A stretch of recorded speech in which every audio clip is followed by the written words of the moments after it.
మన ఫౌండేషన్కి నిరంతరం సహాయం చేస్తున్నటువంటి నరేష్ అన్న గారు మరి ఈరోజు కూడా టీజీ భరత్ గారి గెలుపు కోసం రోడ్ సైడ్ ఎవరు లేని అనాథలకు అలాగే ఎవరు లేని అవ్వతాతలకు దాదాపు 200 మందికి పైగా టిఫిన్స్ ఇవ్వడం జరిగింది. కాబట్టి రాబోయే రోజుల్లో టీజీ భరత్ గారు అత్యధిక మెజారిటీతో గెలిచి మంత్రి కూడా అవ్వాలని మనస్ఫూర్తిగా కోరుకుంటున్నాము. అలాగే ఇలాంటి సేవా కార్యక్రమాలు రాబోయే రోజుల్లో మరెన్నో చేయాలని మనస్ఫూర్తిగా కోరుకుంటున్నాము. థ్యాంక్ యూ నరేష్ అన్న.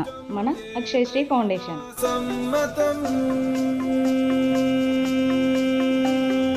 భరత్ అనే నేను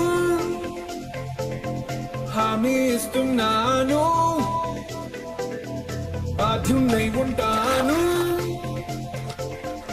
Of the people, for the people, by the people, ప్రతినిధిగా. This is me. This is me.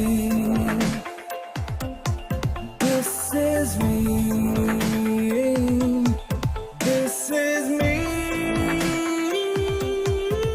ఇక నుంచి ప్రతి బడ్జెట్ ప్రజలకు అర్థమయ్యేలా, ప్రతి కేటాయింపు వాళ్ళకి తెలిసేలా, కేటాయించిన ప్రతి రూపాయి వాళ్ళకి అందేలా చేస్తాను.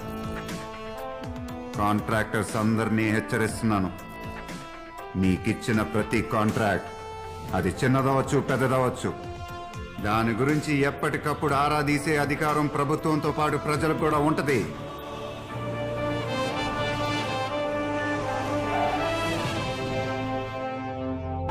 పాలించే ప్రభువును కా